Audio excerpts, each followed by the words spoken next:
নীলচে কালো অন্ধকারে দৃঢ় হয়ে উঠেছে মুষ্টিবদ্ধ হাতটা।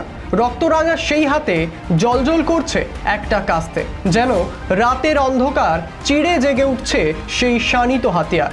দেশ জুড়ে গর্জে উঠেছে নারী শক্তি। এবার আরজিকর কাণ্ডের প্রতিবাদে পূর্ব মেদিনীপুর জেলার রামনগর বিধানসভার অন্তর্গত সাঁতরায় প্রতিবাদ মিছিল ছাত্রছাত্রীদের। পিবিআরসির কর্ণধার পবিত্র দাসের নেতৃত্বে হয় এই মিছিল।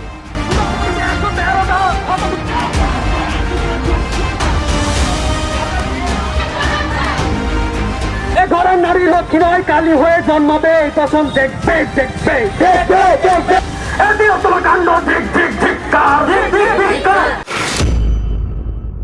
আরজিকরের চিকিৎসক খুনের ঘটনায় উঠেছে প্রতিবাদের ঝড়। প্রতিবাদে গর্জে উঠেছে হাজার হাজার কণ্ঠ।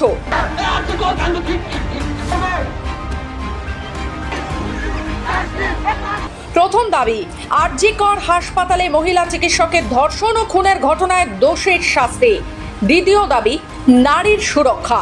শুক্রবার পূর্ব মেদিনীপুর জেলার রামনগর বিধানসভার অন্তর্গত সাঁতরা থেকে দেউলিহাট পর্যন্ত একটি প্রতিবাদ মিছিল করা হয় পিবিআরসি রিসার্চ সেন্টারের পক্ষ থেকে।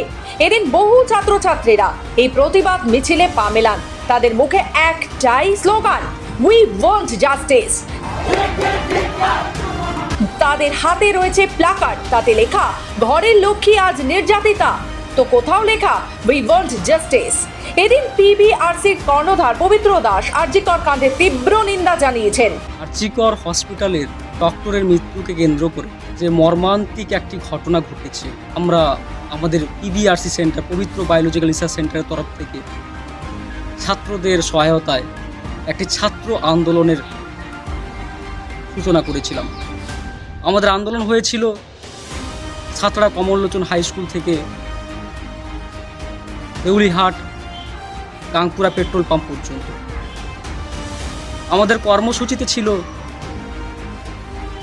প্রত্যেকটি ছাত্রের মুখে প্রতিবাদের ভাষা এবং প্রত্যেক মানুষকে সচেতন করা। আজকে এই ঘটনায় একজনের সাথে হয়েছে, কালকে বহু মেয়ে বাইরে পড়তে বেরোবে, তাদের সাথে হবে না, এই গ্যারান্টি কে দেবে? পূর্ব মেদিনীপুর থেকে শেখ রিয়াজের রিপোর্ট, খবর বাংলা।